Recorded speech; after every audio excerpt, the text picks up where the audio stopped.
Now welcome to another edition of News from Naboo with Thor's Lightning Takes.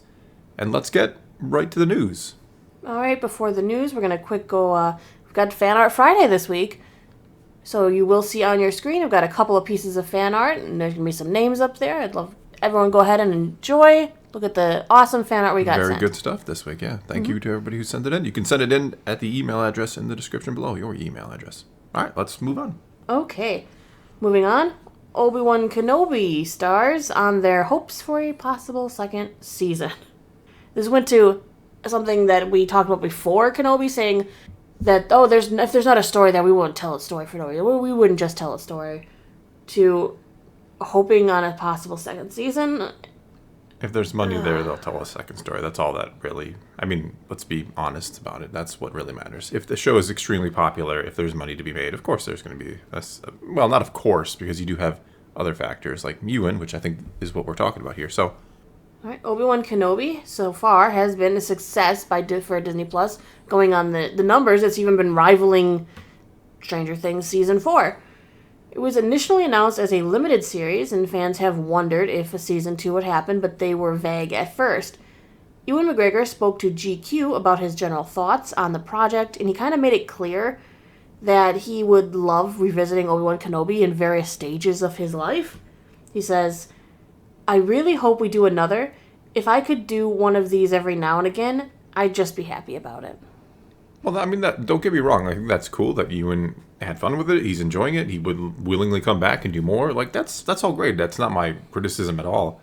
I think the problem is, do you have another story to tell with Obi-Wan Kenobi? Did this have a real important story to tell with Obi-Wan Kenobi? Well, and with this being at the midway point of his Tatooine story, they could still go back there's plenty of space. They could still go 20 years. before and tell us the story that was in the EU novels too. I think the problem is he does mention at any point in his life, considering their de-aging technology is usually not up to par, do we want an entire series of a potentially de-aged Obi-Wan Kenobi? Alright, let's move on. And he's not the only one. Ewan and Hayden were on Radio Times, and they both expressed interest in returning to Star Wars beyond the limited series. This is what Hayden had to say when asked about a second season. "Well, it was definitely conceived as a standalone story, but I would love to continue with this character. I think there's certainly more there to explore, and I would be excited to do so. I would certainly be open to appearing in a second season." McGregor also noted that since there are 9 years left between Obi-Wan and A New Hope, he's hoping that he'll be asked to do more stories with the character in the years ahead.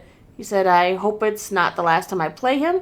I had such a great time doing this. I'm sure we can think of a few more stories before I turn into Alec Guinness." And there's the problem. I'm sure we can think of a few more stories. If it's not overtly obvious at this point, maybe we should just... And again, it's a tricky thing, because do I like seeing Ewan McGregor as Obi-Wan Kenobi? Of course I do. I think he's fantastic all around. He's one of the highlights of the prequels is Obi-Wan Kenobi. He does such a great job with the character. Do we just constantly need to see him because he's Obi-Wan Kenobi? No. Do I want to see him? Yeah, sure. Especially played by Ewan, right? Mm-hmm. It's such a tricky thing. But again, I always go with, substance over all else. I want substance over spectacle. I just, there's so many fans, I feel that just seeing Obi-Wan Kenobi is that's all that matters. I saw Obi-Wan Kenobi in the series. It's so good because he's in it. And that's, I think, no offense to anybody, you have to, raise your expectations and your wants a little bit above just seeing a character in a series. Series director Deborah Chow originally planned this as a 6-episode limited series, not as some sort of multi-season affair, though she also now believes there could be more stories to tell. Oh. She says, "We always did conceive of this as a limited series, so it's not an adventure of the week sort of story. It's one big story with a beginning, middle, and end, so I think this story was very much conceived to be its own standalone. But there's obviously another 10 years before we get to A New Hope, and with a character like Obi-Wan Kenobi, I think even just watching him ride across the sand sometimes is interesting, so she says who knows?" the exact opposite of what I just said, right? Yeah.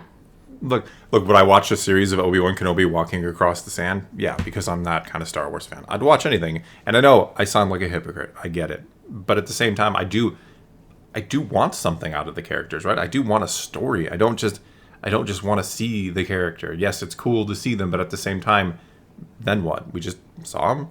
And so, man, it's frustrating because you hear, yesterday we even talked about it, I think, or the day before, Taika Waititi with his new film, I want to go out and do something new, brand new characters. I don't need a story about Chewbacca's grandmother or whatever he said. And I feel like that's what we get to eventually with these characters. We're just getting to a story for the sake of a story. It's like, oh, Obi-Wan had a, adventure to the market, so we need to make a series about it because something really cool happened, even though it's not really all that cool when you stop and think about it. A shortcut on the way to the market. Yeah. So there's this, like I said, it's a hard thing because, I love Ewan McGregor as Obi-Wan. I want to see more of him, but do I really need to see more of him? Is that really making Star Wars better? Is it really adding something to the story, or is it just, lining Disney's pocketbooks? All right, let's move on to the next story today. Obi-Wan Kenobi is top new series for a second straight week on the streaming charts. The Disney Plus series Star Wars Obi-Wan Kenobi is now the #1 most in-demand new series for the second week in a row.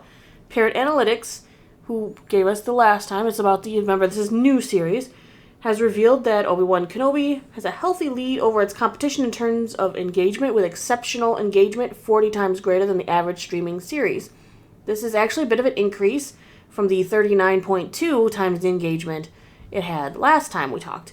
This move also coincides with Disney making the decision to air episodes of Ms. Marvel on the same day that new episodes of Obi-Wan Kenobi air, starting with the 4th installment of the 6-part series. Ms. Marvel had a debut in the 9th place spot, and between both shows lies Moon Knight, still sitting at the number 4th position. Disney Plus is the only streaming service to have 3 shows in the top 10 on this chart. This news may also be a bit of a wake-up call for Disney Plus, as airing new episodes of Obi-Wan Kenobi and Ms. Marvel may have put a damper on the start of the latter series. We don't know. Moon Knight aired on its own. Ms. Marvel is competing directly with Obi-Wan Kenobi, but she's not actually the strongest contender in the first place. But we have to see how continuing onward, how Kenobi being on the same day affects the Marvel series, and will this change starting dates going forward? Because we know She-Hulk is going to overlap with Andor. Yes. And Andor is going to overlap with Bad Batch. Which is really kind of interesting, which makes me believe Bad Batch is going to be quite significantly longer than maybe we expect. I think it could be like 20 episodes, and I don't think they want it overlapping with Mandalorian because they don't feel like they need it to overlap with Mandalorian. Mandalorian is going to do, season 3 I'm talking about is going to do huge on its own. So I think Bad Batch is going to be good 20 episodes long. I think it's going to be a really long season. I wouldn't say no to that by any means. Though I do worry about them overlapping shows of the same franchise, let's say. Yeah. She-Hulk overlapping with Andor is the biggest concern to me, because She-Hulk is going to be starting on the 17th or something, and then Andor 2 weeks later, but She-Hulk's probably going to be a six episode dealio. That's usually what Marvel runs with. Yeah. But Andor and Bad Batch overlapping, I don't know. Some people might get confused. I don't know about confused, but it's. The timelines and the storylines might run together because you're getting so much at the same time for Star Wars. They're similar. They're both between 3 and 4, episodes 3 and 4. So I don't know. Maybe there will be some overlapping. Maybe we'll see Saw Gerrera show up in Bad Batch, and then we'll see him in Andor. You could see Andor animated show up in Bad Batch. Technically, or you could see the live action Bad Batch show up in Andor. Yeah. Lots of potential there. I hope they don't really go that route, but potential. But all this is really telling me, the numbers, the quotes from Deborah Chow, from Ewan McGregor, Hayden Christensen, all of them, get ready for a season 2 of Kenobi. It feels almost inevitable at this point, whether you like it or not. What they'll do with it, I don't know. Retcon Rebels, have Maul show up, seems like the closer they get to the Alec Guinness timeline, I feel like the more mistakes they could make. I would almost be happier, literally, I already said it in this video, I'd be happier if they decided to go back in time and have the story of Obi-Wan dropping Luke off in the first place and following the story that took place in the EU book, Kenobi. The Kenobi novel, because it could still fit without a problem. Well, sure, it still does fit without a problem, actually. The problem with that is, do we really want to make another prequel of this prequel, which is also kind of a sequel to the prequels? They just look at them as timeline entries now. Yeah, I know, persistent storytelling or whatever Kennedy says. It's just it gets so weird because we're just dropping pinpoints on a map all, on a linear timeline, I should say. And here we're going to tell one story here, we're going to tell a story back here, we're going to tell a story in between those, then we're going to move past that, and then we're going to move back. It's like, come on. like I said, you're dotting the timeline with these stories, and a lot of times there's no rhyme or reason to it. It's just to tell a story about this certain character at this certain time because, again, they want to make money, which I get it. You want to make money. Star Wars needs to be profitable to keep going, but I don't know. Like I said, I think Taika Waititi's right. We need to stop telling stories about Chewbacca's grandmother. We need to stop telling stories about every moment of their life. Last story today, Star Wars Visions comic to tell a new story from the world of the Duel. So during Celebration, we learned that Marvel had an original Star Wars Visions tale in the works. When I heard the word original, I thought actually new, but apparently that's not the case. We now know exactly what it is. It's a new story set from the world of the Duel, and it's coming from Takahashi Okazaki, who worked on the animated project as the character designer. StarWars.com actually revealed a look at issue 1, just with some cover art, unfinished artwork that I'm sure I've got running on the screen for you. If anyone didn't know, Takashi is also the one who wrote, he did Afro Samurai, which is actually really well-loved anime and series. And he's continuing the storytelling from Star Wars Visions episode The Duel featuring Ronin. At the time of this article, there's no indication if this will be a one-shot or a mini-series or maybe a little ongoing, or how it's going to tie into the Ronin novel that already exists from the aftermath of The Duel. This might be a prequel, it may have been after, we aren't sure yet.